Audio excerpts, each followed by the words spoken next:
Good evening, everybody. It's week 4 of the tutorial for primary production of steel. This week coverage is blast furnace fundamentals. It's about 8 o'clock now, so we'll get started.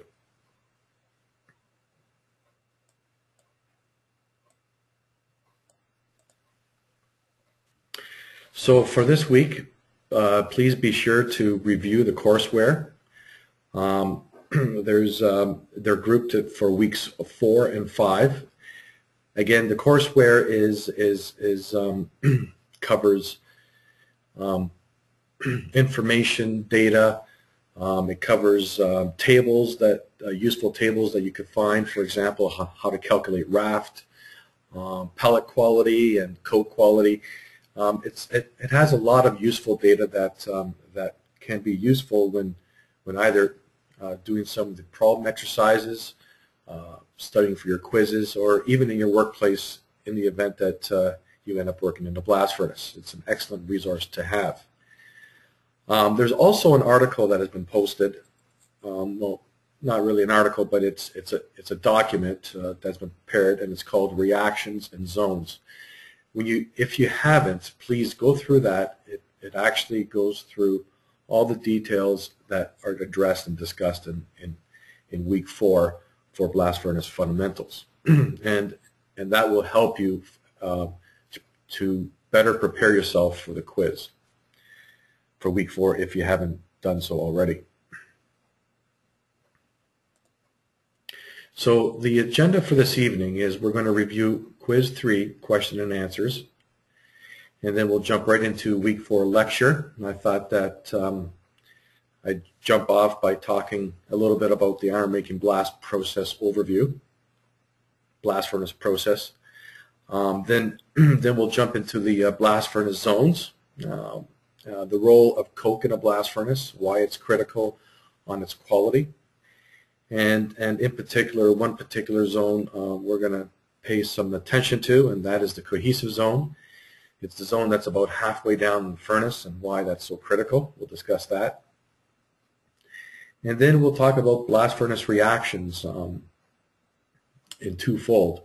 Primary reactions, that's primarily the reduction of iron ore, and secondary reactions involving tramp elements, rouge elements, and those kinds of things, and exchange reactions that occur in the hearth between the interface of slag and hot metal. Then I have some week 4 problem exercises, which I believe you do have already access to, and we'll take that up. And if we can, let's leave the questions at the end.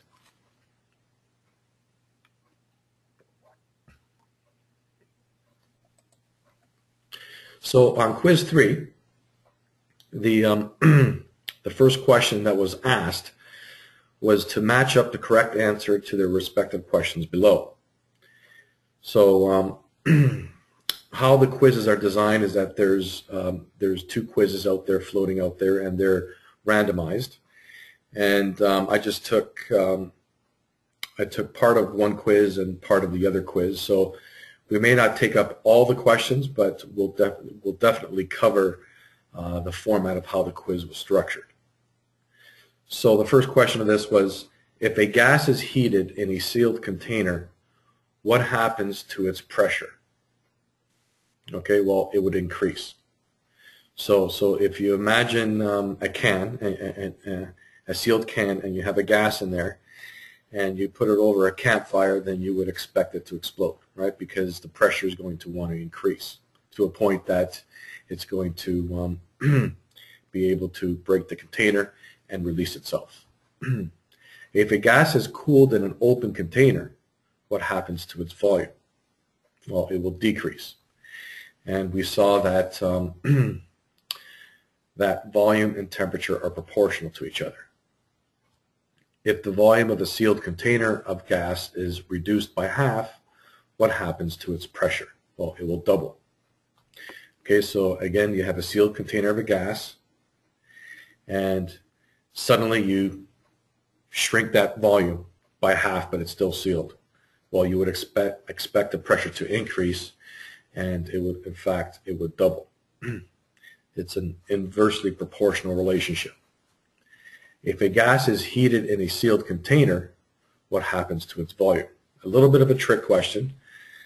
So if you were to think about it, you have a sealed container, gas cannot escape, and then suddenly you heat it.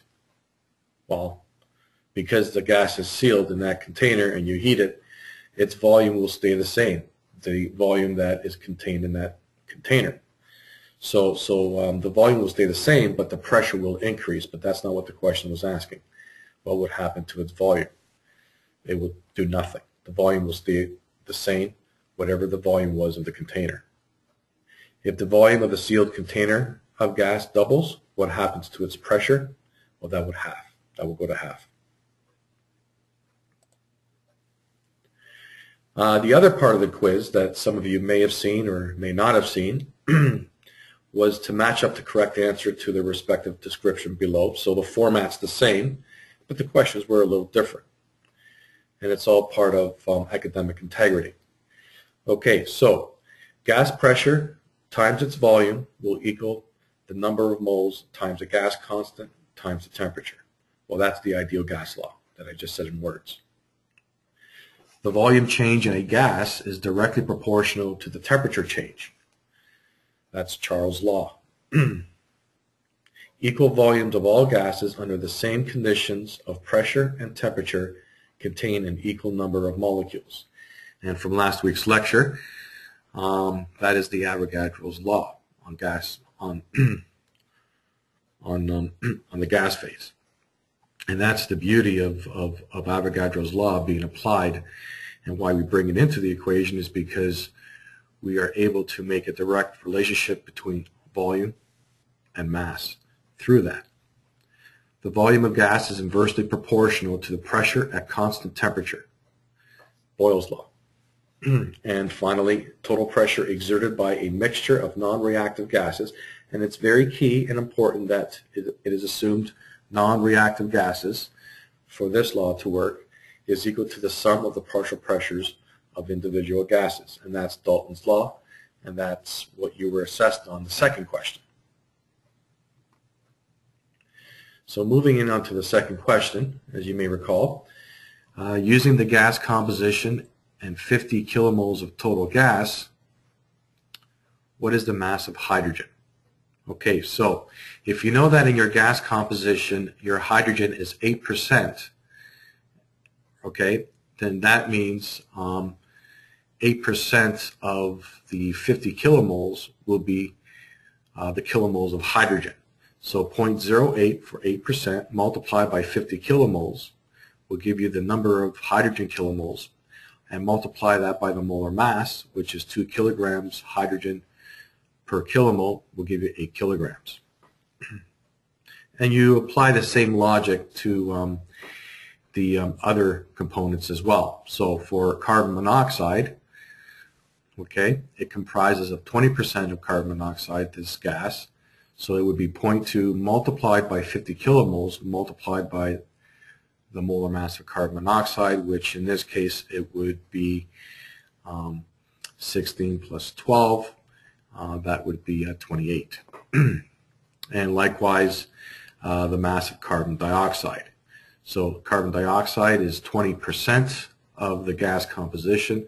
So you would go 20% or 0.2 multiplied by 50, and then you would multiply it by the molar mass of carbon dioxide, which would be 44. And you do the same for nitrogen. And in part E, you just add up the sum of A, B, C, and D, and that should give you the total mass of the gas at 1456 kilograms.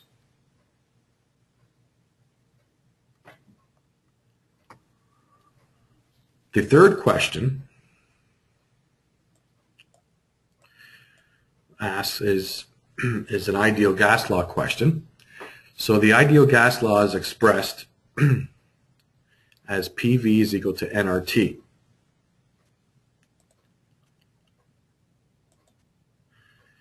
So how many kilomoles of blast furnace off gas are there in 1,000 normal cubic meters at 150 degrees C and 2 atmospheres of pressure?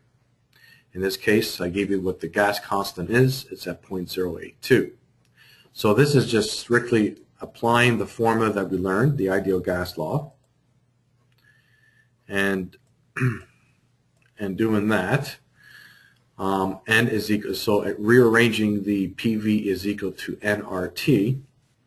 N is equal to PV divided by RT, which is equal to 2 for 2 atmospheres, multiplied by 1,000 normal cubic meters, and divided by the gas constant 0.082, and divided by the temperature. And in this case, you would have to recall that to add 273 to 150 to convert from Celsius to Kelvin.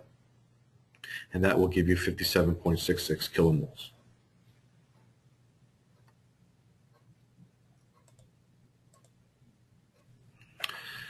The last question, which was by and large the most difficult, was to calculate the change in enthalpy when 1 ton of hematite is reduced to iron by carbon monoxide gas at 1100 Kelvin. And in this question, and in the case for all of the quizzes, what Todd, myself, and Joy Deep have agreed on was to have one question that is not auto-graded, but one question that requires a submission and to show your work. And this was this question for this quiz, quiz 3. So balance the equation is the first thing that you would need to do. In this case, it's Fe2O3, which is hematite, reacts with carbon monoxide to give pure iron and carbon dioxide. So in this case here, a balanced equation would be Fe2O3 plus 3CO will go to 2Fe plus 3CO2. Now that you have the balanced equation, then you refer to the table in your courseware. It's that table on page 32. And again, there's 2 tables that you need to do enthalpy calculations, as we discussed. The table on page 32 is titled Enthalpies of Formation at Temperature T from Elements at Temperature T. Now, this is the table that you use when chemical reactions are taking place. So you want to calculate the enthalpy change from a given chemical reaction. Some of the errors that were made was table 33 was used, the table on page 33, which is titled Enthalpy Increment Equations for Elements and Compounds.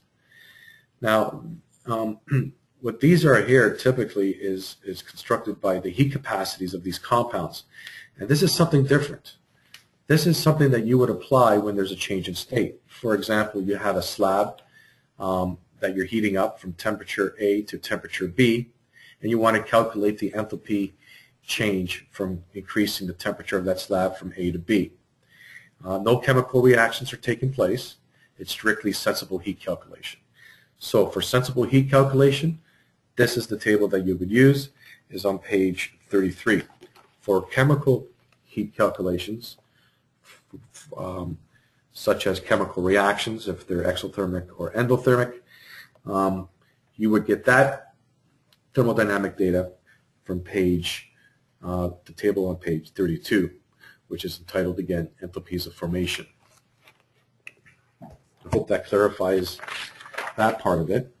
So on the second part of this problem, essentially what you do is you go to that table on page 32, the table for enthalpy of formation, and you look up for what the thermodynamic data is, or what the enthalpies are of each of the components. And remember, when we're dealing with enthalpy change is a state function, we look at the difference between after and before. In this case, chemical reactions, the products minus the change in the reactants.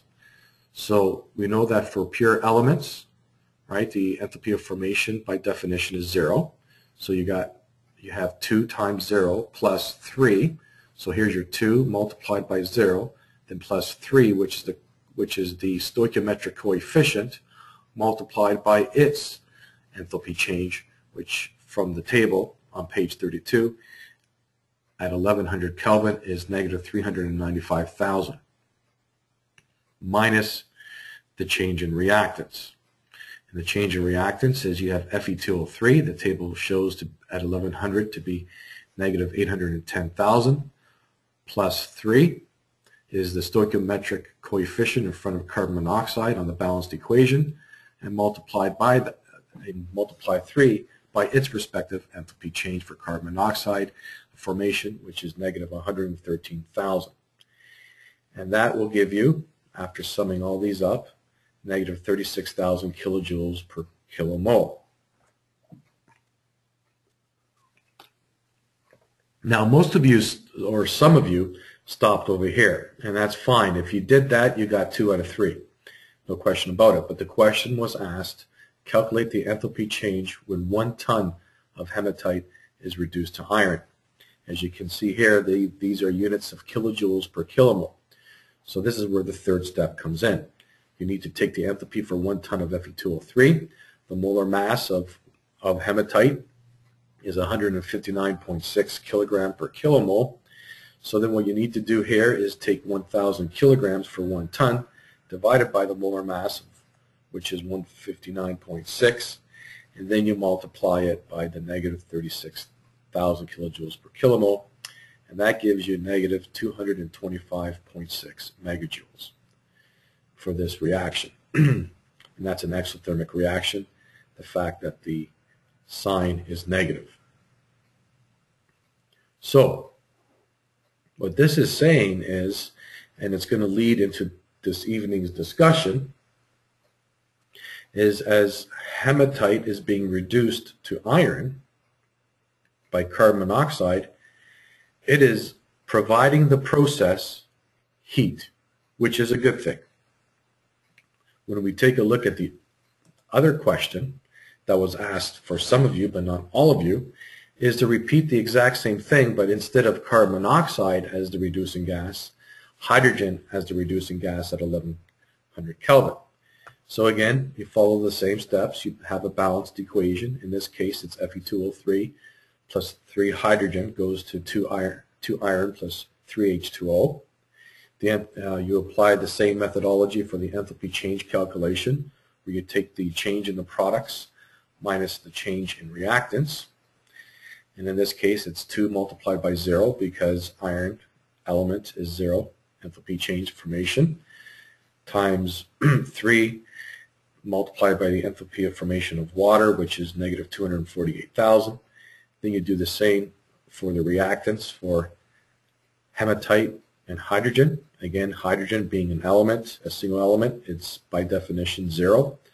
Summing all these enthalpies up gives you 66,000 kilojoules per kilomole. Dividing it by 159.6 molar mass of hematite, multiplying that by 66,000 would render 413,500 megajoules, which the sign in front is positive, making this reaction, reduction reaction, an endothermic. So here we have a case in which if the reducing gas is carbon monoxide coming from a carbon source energy, then we have reactions of reduction that is going to be exothermic. Likewise, if we are injecting a fuel that provides hydrogen as a reducing gas, then we need to prepare ourselves that the reduction reactions with hydrogen is going to take up heat from the process because it's an endothermic reduction reaction. Something to keep in mind, because when operating a blast furnace, there's both carbon monoxide and hydrogen as the reducing gases. And I could tell you this, that having just carbon monoxide and no hydrogen as a reducing gas is not efficient, even though it does provide you with an exothermic reduction reaction. Likewise, having an entirely hydrogen as a reducing gas, the fact that it will take away so much heat, within no time you will chill your furnace. So there is an optimum ratio between how much carbon monoxide and hydrogen is required. And that depends from blast furnace to blast furnace, and there's no set optimum proportion that is known out there, a rule of thumb, but on a relative basis, there you need to find that sweet spot as to how much hydrogen to how much carbon monoxide you should operate your furnace with. And typically when you start to see hydrogen levels in your top gas approach over 12% or over 10%, then that's starting to tell you that you may have too much hydrogen as a reducing gas, or your hydrogen source input is higher than it should be for optimal conditions.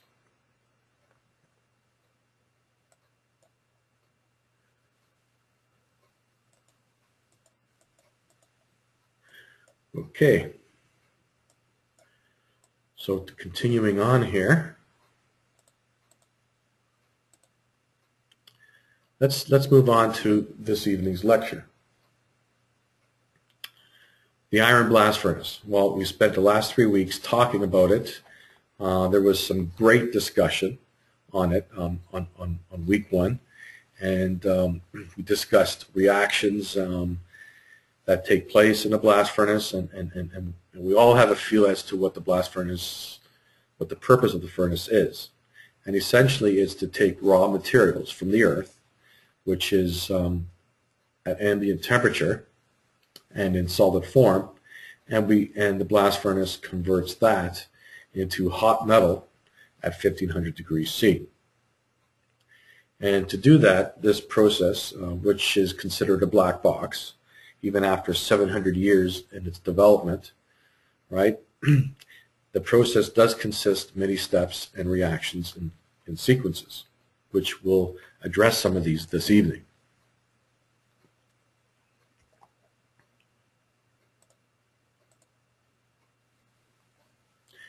So the first thing we need to talk about is, here we have a blast furnace, and most of you, I would think, have a feel for the size of this thing. A blast furnace is typically about 250 to 300 feet high. The stack, meaning the shaft of the furnace, is from tweer level, which is right over here, to the stock line level, is typically about 80 feet high. And the remaining height, the hearth shell and the top, the furnace top, is an additional 100 to 150 feet higher than that. So this is where everything happens, is in this shaft. And essentially in the hearth is more or less an accumulator for which liquids are to be stored prior to being tapped out of the furnace. So in a blast furnace, there's 5 critical zones. There's what they call the stack zone. There's the cohesive zone, which we'll spend some time talking about in a few minutes. There's the active coke zone. There's the raceways, which is all around the furnace perimeter. All around the furnace perimeter. And in the raceways is where the hot gases are injected into the furnace that provides the heat and the combustion and drives the process forward. And then there is the hearth, in which it's also referred to as the accumulator.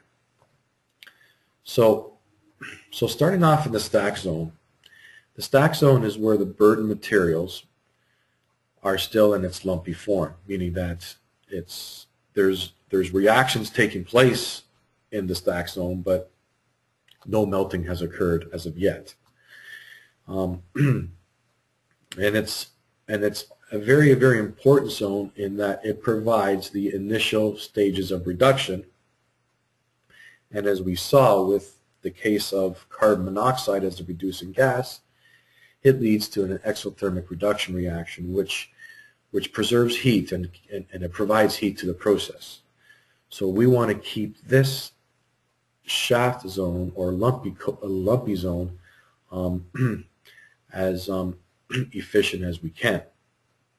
In the cohesive zone, as the temperatures start to increase, is where the burden materials, and when I mean burden materials, the iron-bearing materials, begin to soften and begin to melt. and when that happens, at its temperature range, anywhere between 900 and 1200 C, or even 1300 C, is where key phenomena or key reactions start to occur, which we'll talk about as we progress through this lecture this evening. Below the cohesive zone is where the melted material starts to drip into what they call the active coke zone. And why it's called the active coke zone is because in this zone, right below the cohesive zone, the temperature is high enough, meaning that the temperature is above a critical temperature of about 900 C or 950, around there, in which the coke starts to become reactive. And the coke starts to become reactive with carbon dioxide. So the coke is now active, and that is why it's termed the active coke zone. And below the active coke zone, you have the raceways. The raceways is like a gas bubble that is forced inside the furnace by the pressure of the hot blast, and it's the hottest point in the furnace.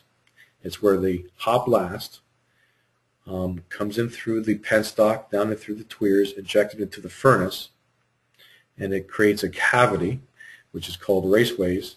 And typically there could be anywhere between 24 and 52 tuyeres, depending on the size of the furnace. Typically between 24 and 32 is common, tuyeres.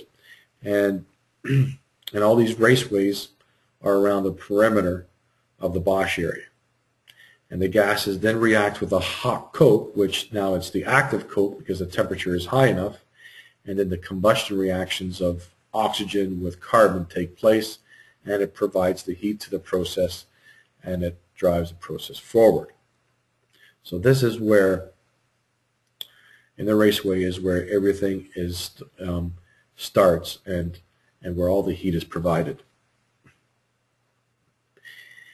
And in the hearth, the lowest region, is where all the materials, molten materials, slag and hot metal, drip down the active coke zone into the hearth and accumulate. Now, when you look at the hearth zone, it's called the dead man hearth. And the reason why it's called the dead man hearth is because this hearth is a crucible that is filled with coke. Coke does not melt, okay? So you have solid coke, and in between the voids of the coke is where the liquid phase lies. Hot metal being heavier than slag, hot metal will sit at the bottom of the hearth, and the slag will sit on top of it. When a certain inventory has been reached, or the levels of the liquids is high, then we drill the furnace open through the tap hole, and the liquids then are tapped out.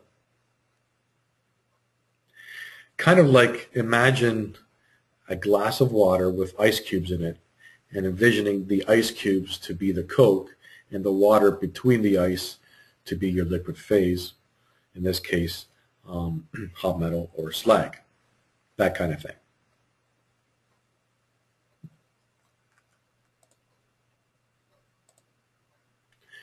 So the role of coke, and we spent a considerable amount of time on the first week talking about coke and the invention of coke by Abraham, and why that was so important is because coke plays a very, very important role in this shaft. As I said earlier, the shaft is about 80 feet high, and it has a lot of weight that it must suspend and hold, and the coke must have that strength, that quality of strength to carry the weight up. In particular, when the coke is in the hearth, which is considered the dead man. And the reason why it's termed the dead man, because the coke is not really active, because it's not reacting with oxygen down here, because oxygen is making its way up. It's just sitting there until it gets dissolved in the hot metal and the slag and eventually consumed. The retention time of coke in a dead man could be anywhere between 2 weeks to a month, okay, depending on the furnace. Whereas coke that gets charged and consumed very quickly in the raceway will only have a retention time of 8 to 12 hours. Okay, if coke does not get consumed in the raceway immediately and it gets recirculated into the dead man zone, into the hearth, then you could expect by the time that coke gets fully reacted and consumed, it's got to make its way back up into the raceway where the reaction is occurring very quickly with oxygen, and then it gets consumed. And that could be anywhere between, as I said, 2 weeks to a month. So this coke in the dead man hearth and in the active coke zone must support the weight of the burden materials above and keep its structure, its skeletal structure, so that the gases can easily penetrate through. So in the above the cohesive zone, in the lumpy zone, right, the coke layer is critical, and how the furnace is charged over the years, it's been determined to put it in layers. So have a layer of coke, a layer of ore, layer of coke, a layer of ore, and a layer of coke. Sophisticated CFD modeling and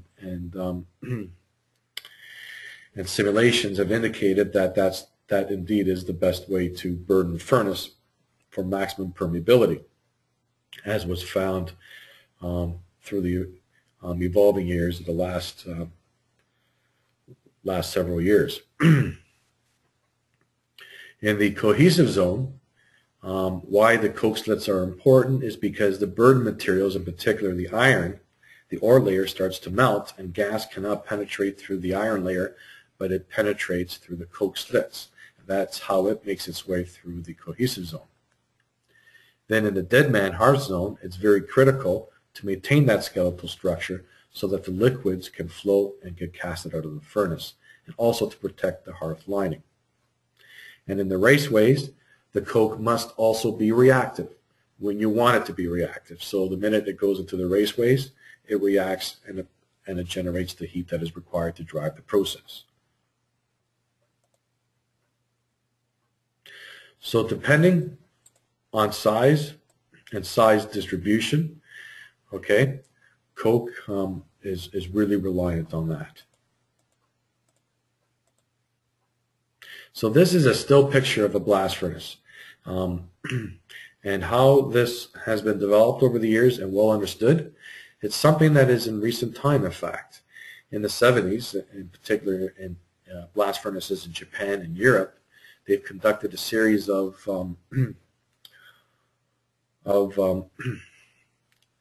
dissection, meaning that a furnace that is about to go out on an outage, instead of blowing the burden down from top to bottom, they would actually put cold nitrogen gas through the furnace and freeze it, so they could get a still snapshot of what is actually happening in here, and then dissect every section of the furnace and learn what zones are present. And this is where the cohesive zone has been first discovered. In fact, if you were to take a look at pictorial views of a blast furnace in the 60s, such as what we have here, you would not see this inverted V yellow region shape, because that was not understood in the 50s and 60s. When you start to take a look at similar pictorial shots of cross sections of a furnace that were drawn after the 70s, after the dissection studies in Japan and Europe, you start to see this cohesive zone, because that is when we really learned a lot about it. Just something to note there. So in the cohesive zone, the important role is that the directing of the gas. So by having this inverted V shape, right, we are directing the gas uniformly across the upper region or the upper stack of the of the furnace. So we're uniformly heating the material as efficient as we can. And to get this configuration depends on the burden distribution, depends on the raceway size, and it depends on the TWEER practice and the injection and and the shape of the raceways. So here we have iron ore pellets, and this is how they look like. They're about anywhere between a quarter to a half inch in diameter. And the cross section of the pellet is typically oxide. So, and it's it's Fe2O3. And part of the beneficiation process of iron ore is to get it to the hematite state, because believe it or not, by putting it into a higher oxidized state makes reduction easier due to the crystal structural change going from hematite, magnetite to wustite. So how the reaction occurs in the furnace is that the oxygen from the ore gets relieved or gets reacted from the surface working towards its inner core, as you would expect. And it's actually called a topochemical reaction mechanism, in which reducing gases diffuse into the pellet, react with the oxygen, and the product of reduction, that would be carbon dioxide and H2O, then diffuse outside of the pellet and out into the furnace, until eventually the inner core is shrinking closer and closer and closer to form an entire pellet of metallized iron, which we have here. So when we start to get into the cohesive zone, the first liquid formation that actually occurs is, if this is how the pellet would look like as it's making its way down the furnace in the lumpy zone and into the cohesive zone, then you're going to have the inner core of the pellet that's still oxide, typically FeO, wustite form, and its outer shell is metallic iron that's already been reduced. While the gangue minerals in the FeO, gangue typically being silica for acid pellets, what tends to happen is the silica in the gangue will react with the wustite and at low temperature form a low melting eutectic. And actually what happens here is that the silica and the wustite react to form a spinel structure that has a low melting temperature of less than 1200, which is the first liquid form of formation to occur, and it's the starting point of the cohesive zone. Now, the detrimental thing of this is, if you were to imagine this pellet being at the center, halfway down the shaft, the burden weight above it and the heat associated at that region and the compressive nature of which the pellets are being subjected to, you could imagine that all the cracks that are in, or the voids that exist in the metallic shell, the outer shell of the pellet, and this new liquids that are forming the phayolite phase within the inner core of the pellet, that is the reaction between FeO and silica, then with the forces squeezing the pellet through capillary forces, you would imagine that the liquid phases is going to start to squeeze its way out through the voids, through the pores, and then accumulate on the outer surface of the pellet, forming what they call a passivation layer.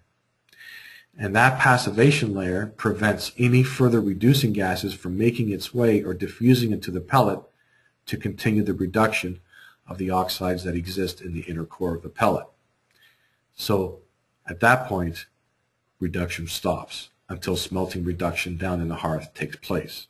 So that is why it's very, very important that we do the best job that we can while the material is still in solid form, and reduce as much as we can, so by the time it gets into this state, that the oxides that occur in the inner core of the pellet is as minimal as it is possible, because any further reduction will cease. And continuation of reduction can only happen through smelting reduction, which is down in the hearth. And we know that down in the hearth there's really no source of heat making its way down there. And we know that at higher temperatures, the reduction reactions tend to be endothermic. It's going to take heat away from the hearth and thereby chill your hearth.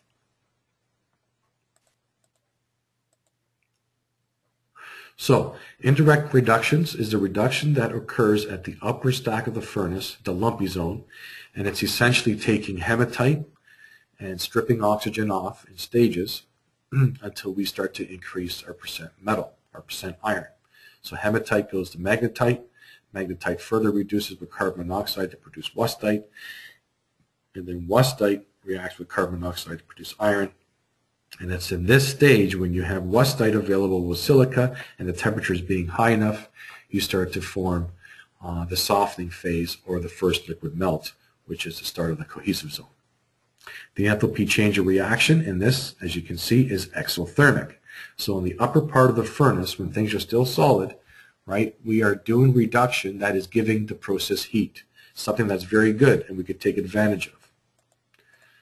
Likewise, as the pellets are making its way down further into the cohesive zone, then we get into the zone, as I said earlier, the active coke zone, where the coke then becomes active, meaning that as we're reducing wustite with carbon monoxide to produce carbon dioxide and metal iron, that carbon dioxide then reacts with carbon, because coke is now active at above 900 C and 950 to produce carbon dioxide. Now the benefit of this is that it's regenerating reducing gas, which is a good thing. The disadvantage is it's an endothermic reaction and it requires an extensive amount of heat for this carbon to react with carbon dioxide. So it needs to be controlled, or else we will not meet the heat balance necessary for the blast furnace operation.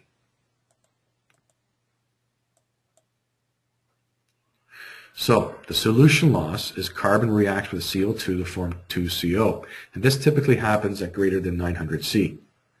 And it's a coupled reaction with the wustite reduction reaction. So these two reactions are coupled, meaning that as wustite is getting reduced, you're generating CO2, and in turn that CO2 is going to react with carbon or your coke to regenerate the reducing gas and reduce the iron, but at a cost of 167,000 kilojoules per kilomole. Hence is the why we started to learn basic chemistry and thermodynamics in weeks 2 and 3, so we could get to this level and start to understand reactions that take place in the blast furnace and why certain reactions are beneficial and why certain other reactions are important but need to be controlled. So, two types of reactions. Indirect reduction, which is happens in the upper part of the stack. It's exothermic, slightly exothermic, and there's direct reduction, which needs to be controlled, right, because of the enthalpy change is highly endothermic at 151,000 kilojoules per kilomole. So that is why we want to do the job upstairs as much as we can, reduce the iron ore as much as we can as early as possible, so that by the time the iron ore makes its way down to the hotter zone where the coke is now active, there's less reduction work to take it to completion, because that would mean an enthalpy change of a positive 151,000 kilojoules per kilomole, which is a highly endothermic reaction. So here's our cross-section of the furnace. And you can see that the temperature at the top of the furnace is at its coolest because new fresh materials are coming in at ambient temperatures. The hot reducing gas is coming down from the bottom. It's transferring heat to the burn and getting cool by the time it gets to the top. And the reactions that occur from the top to the bottom would be the volatilization of water, would be the initial reduction reaction of hematite to magnetite, will be the calcination of your flux stone, meaning calcium carbonate going to CaO, and it's evolving CO2.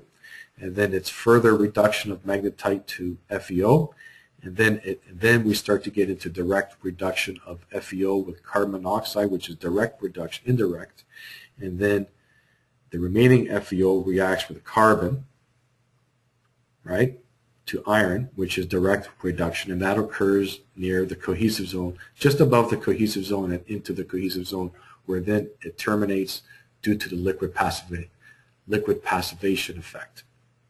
And the continuation of reduction will then take place in the hearth through smelting reduction.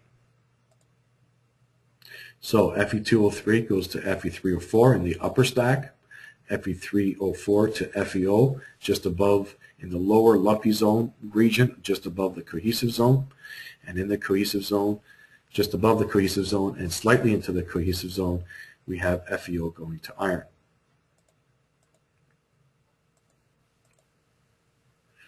So above the cohesive zone, as I said earlier, we want to make sure we get about 80 to 90% of reduction complete, because by the time it gets into the cohesive zone and you start to form that first melt, the reduction reaction will cease. And any reduction reaction that occurs at that point, with the temperature being high enough for coke to be active, will then lead to an endothermic reduction reaction and take the heat away from the process. And then in the active coke zone, nothing really is happening until you get into the smelting or into the hearth zone, where smelting reduction will complete the reduction process.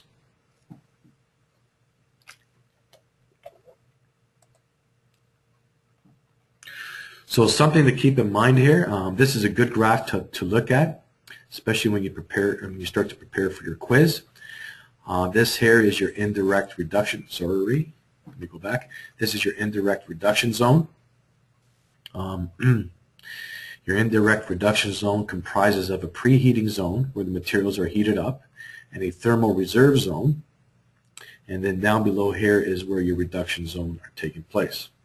And this is just a detailed snapshot of what reactions are happening and where. So where is the iron being reduced? And you'll also notice here that you have an isotherm, that the temperature, that the gap between the temperature of, or the temperature gap between the solids and the gas are very low. So they're very close. Then they start to deviate as you get into the preheating zone, and they deviate down near the near the raceway. But there's this region in which you have a constant temperature, and that's in the thermal reserve zone, in which the temperature gap between the solids and the liquid, in the solids and the gases are minimal. In the combustion reactions, in the raceways, twofold reactions occur. The carbon reacts with the oxygen in the hot blast to carbon dioxide. This is full oxidation reaction of carbon. So this is the exothermic gasification of carbon. But just after, immediately after this reaction, due to the high temperature, as I said earlier, the carbon dioxide then becomes reactive with coke to regenerate carbon monoxide. So this is what we call partial oxidation of carbon. And this is, and the gases leaving the raceway is carbon monoxide, with carbon being the source, the fuel source, and carbon monoxide being the reducing gases. So if you were to take a look at the cross-section from the start to the end of a raceway, you would see that the oxygen will get depleted, the carbon monoxide will start to increase due to the solution loss reaction, and the carbon dioxide will get depleted near the end of the raceway. And the reason why this reaction is taking place, carbon plus CO2, is because at very high temperatures, even above 1600 C, you can see that this reaction here, carbon dioxide reacting with carbon to form 2CO, right, goes to completion, meaning that it's driving the reaction to the right, and carbon is going to react at CO2 at very high temperatures. So the gas that leaves the raceway is called Bosch gas, and it's very important to control its properties, meaning you want to have a balance of how much hydrogen for reducing gas, how much carbon monoxide for reducing gas, its temperature, and the concentration of the reducing gas. These are the things that that drive the process forward and lead the process to high productivity and an efficient operation. So the things that practitioners or blast furnace engineers or burning practitioners control and are experts on is knowing what temperature, what volume per ton of hot metal, what concentration of reducing gases, carbon monoxide and hydrogen, and how much nitrogen of sensible heat they need in their Bosch gas to drive an efficient operation. It's not the scope of this course. We don't want to get into it. I just would like you to have an appreciation as to what is involved in a blast furnace operation to control and ensure hot metal, quality hot metal at a certain production rate and produced efficiently. And this is key here, is the engineering involved in ensuring to get the correct Bosch gas composition to drive the process forward. And the temperature that is controlled is called the raceway adiabatic flame temperature. Another term is called the RAFT. It's a very complex formula or means of calculating, but over the years, AISI, the American Iron and Steel Institute, has developed an empirical relationship to calculate what your RAFT would be, or the raceway temperature. This is the theoretical temperature, the hottest temperature of which the gas is going to be after the reactions, the oxidation reactions or the combustion reactions have taken place and it's leaving the raceway. That's what the RAFT is. And we could empirically estimate what that temperature is based on the conditions in which we inject our fuel into the tuyeres, what our hot blast temperature is, and the oxygen enrichment. So secondary reactions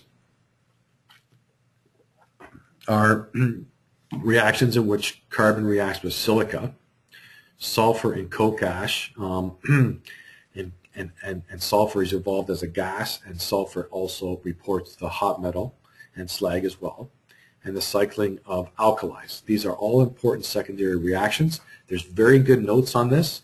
I urge you to read it, and it'll help you to prepare for this week's quiz. All this happens in the active coke zone, just below the cohesive zone. Here's some notes I've taken. There's no sense for me to read through it. You could read through it on your own. Approximately 15 to 20% of total silica entering the furnace is reduced to silicon in the hot metal. Some key numbers to know, and to note the reactions that take place. These are the key reactions that actually occur with silica. Silica reacts with carbon in the hot metal to form silicon and carbon monoxide. Also in the raceway, where the temperatures are really high, silica starts to react with carbon and coke to produce silicon monoxide gas. And that silicon monoxide gas eventually gets further reacted with carbon.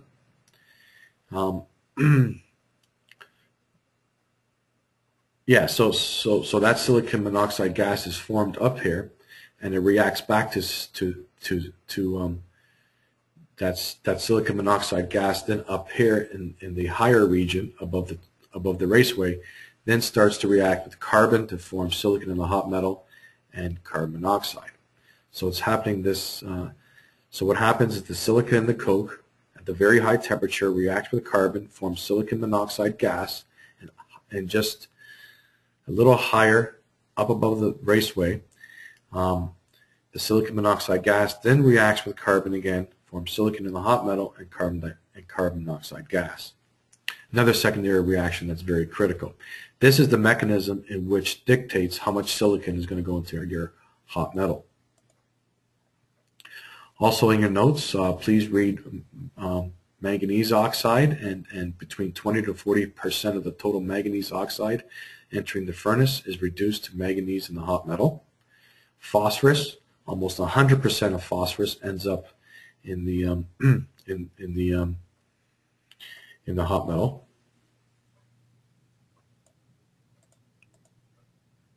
And sulfur reactions, that was this week's discussion. Sulfur can be controlled in a blast furnace, unlike in the BOP shop, where sulfur removal thermodynamically is not really possible. But in a reducing environment, unlike the oxidizing environment in a BOP shop, in a reducing environment such as a blast furnace, it is very easily to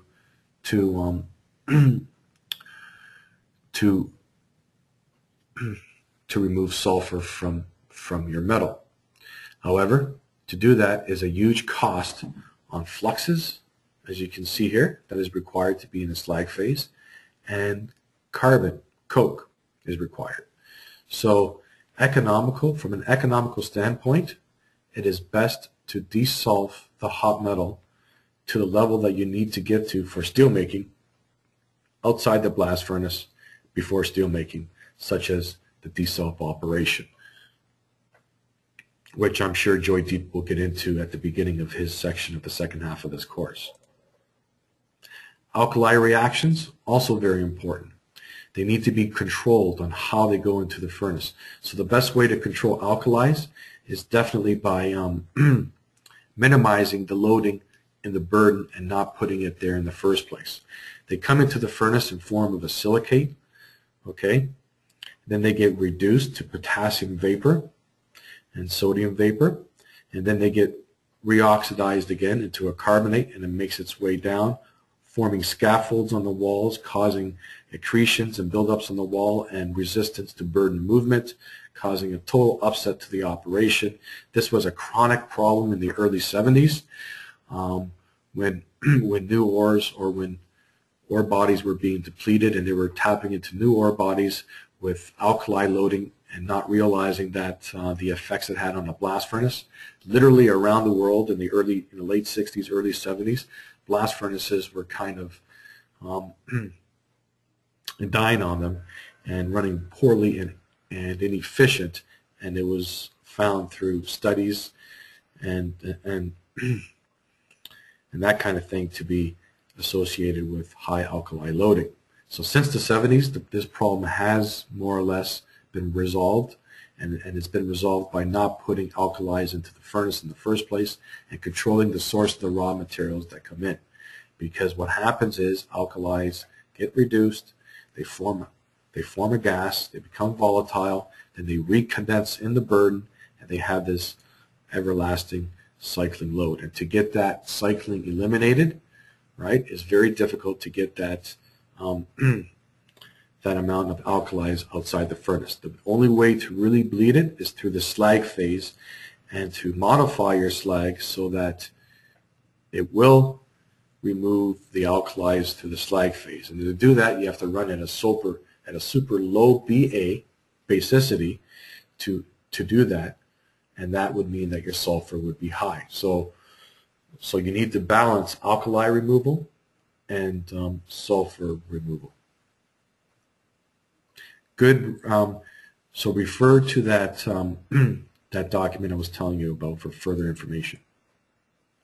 Going to exercise, quiz 1.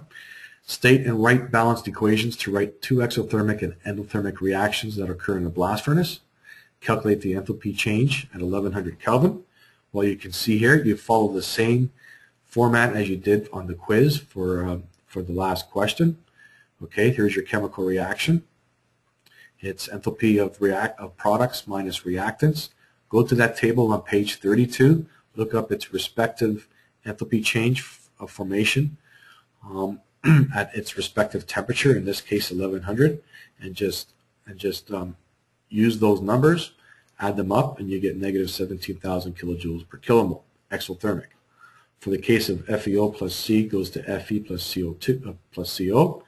Follow the same format, and you get 152,000 kilojoules per kilomole.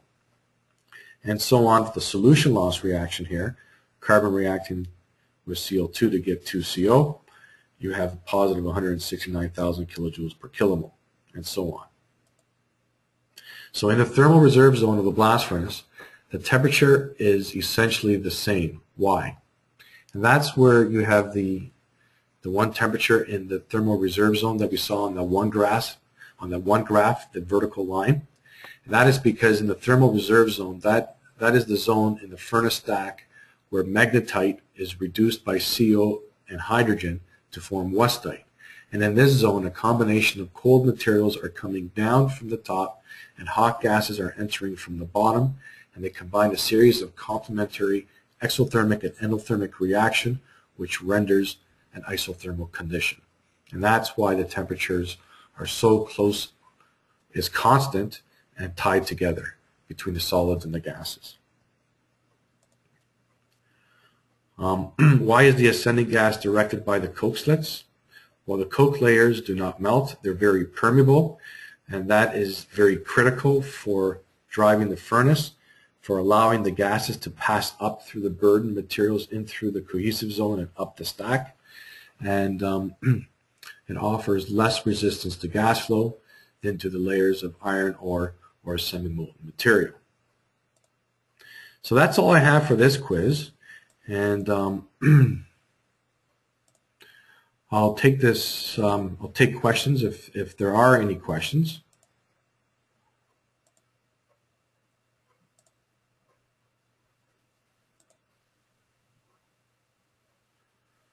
Okay. A question, something, let me just put this over here. Okay. Let me.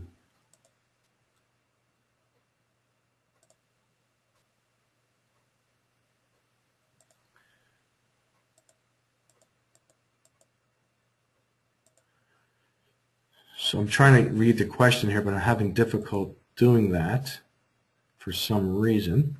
Maybe if I end this presentation.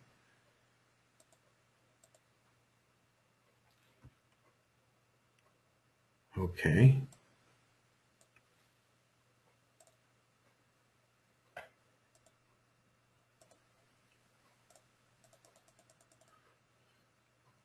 Okay, I have a series of questions here.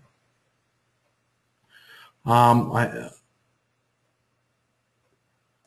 not sure how my voice came in, but I hope you had no issue hearing my voice. We'll see how the recording goes. Thanks for taking up the quiz today. It's been very helpful. Also, I have a question, something I never really understood. For starters, I have never seen a blast furnace. No question there. Now that you mention this, I just want to say to the group, there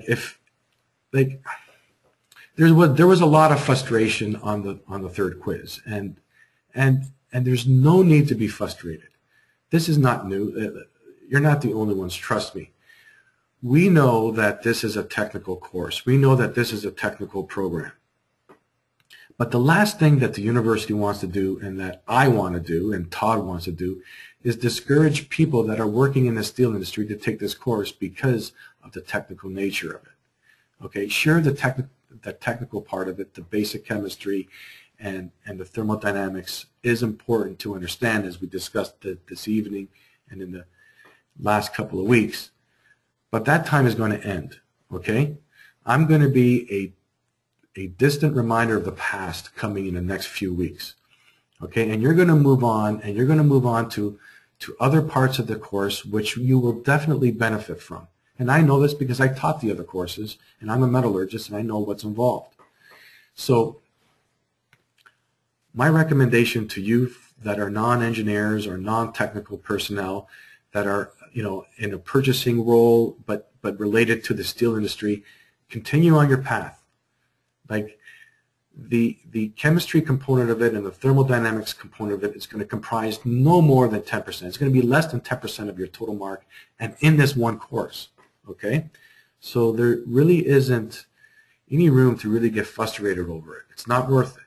And what I would do is learn as much as you can from it and take it as that and just move on. And there's a good majority of this whole program is conceptual thinking and trying to understand the processes and trying to understand what is involved to make a ton of steel and understand your product at the end of the day. So that's what I want to say on that. Other questions?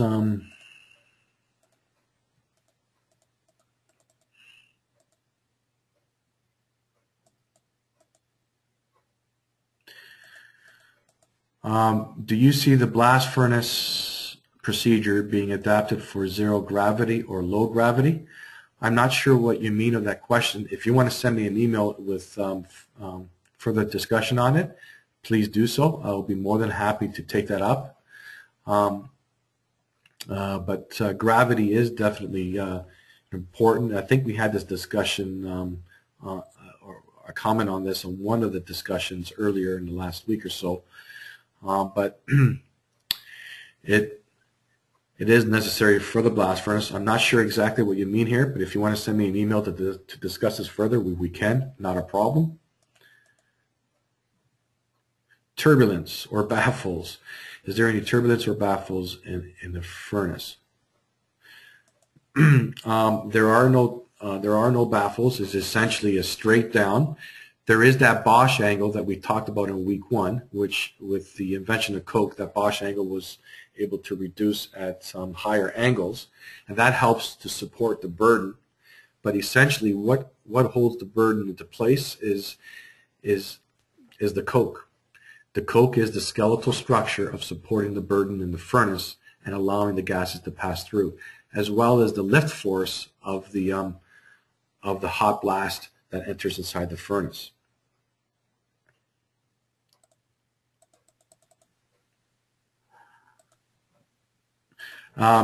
Any book on the information of the quiz? The book that I recommend, Introduction to Modern Blast Furnace from Dr. Curtis. We have that resource link. You can get an electronic copy of it. If you are working in the industry, in particular at an integrated steel plant, whether you're in steel making or in iron making or in any other areas of the plant, get that book. It really is a very good educational book, something that you will carry on with you if you plan to pursue a career in the steel industry working at an integrated steel plant like at ArcelorMittal Tofasco or U.S. Steel Canada. I strongly urge you to get it. It'll be a good investment.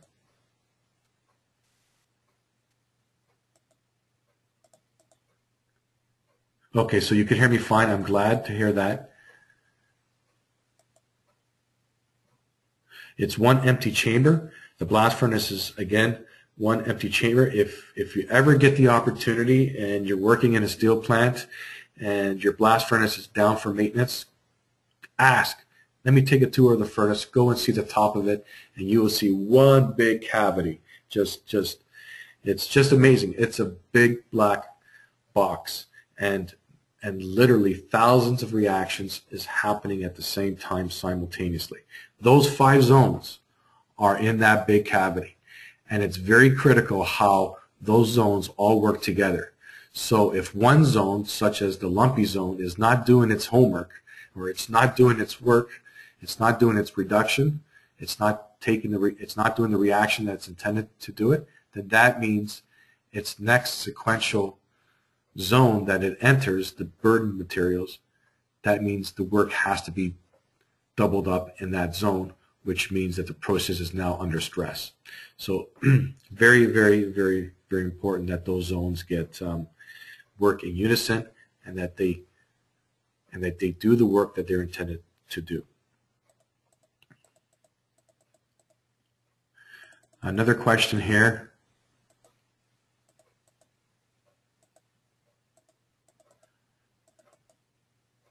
So the ore is pretty much melted by the time it is at the bottom. Yes and no. By the time that it reaches the raceway, it is mostly melted, but just above the raceway, you can still have fused pellets, and I've seen that.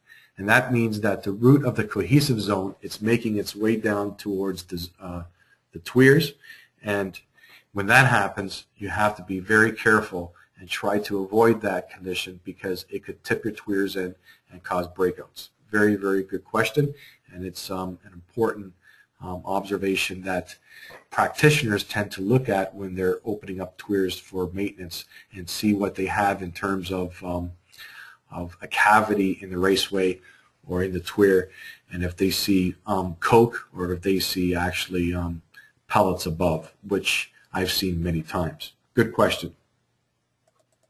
Okay, so I think we're done for today. Thank you for your patience. Thank you for coming online, and again, keep up the discussions. I tell you, this is fantastic. I taught this course for many, many years, and I've yet to see this level of discussion in the classroom as I do in this online course. And that please do not get frustrated if you did not score as well as you intended on the quiz. Okay, this is a technical part of the course, unfortunately, and we know the university definitely understands that there's no prerequisite on this program, so people that don't have a technical background, right? We understand you're going to struggle a little on this part of the program, but keep in mind it's less than 10% of the total mark for this course, and not even including the 4 other courses. Okay, so thank you again for joining on. I look forward to your discussions. I look forward to your questions. Thank you for the feedback. The quiz time has been extended. You need to bear with us. This is the first time this program has been offered online, and we're trying to perfect it as much as we can. And it's going to have some growing pains, and we all should expect that and strive for for an excellent delivery package next time it's being offered, and even as we get into the second half of this course. On that note, good night, and we'll chat some more on discussions.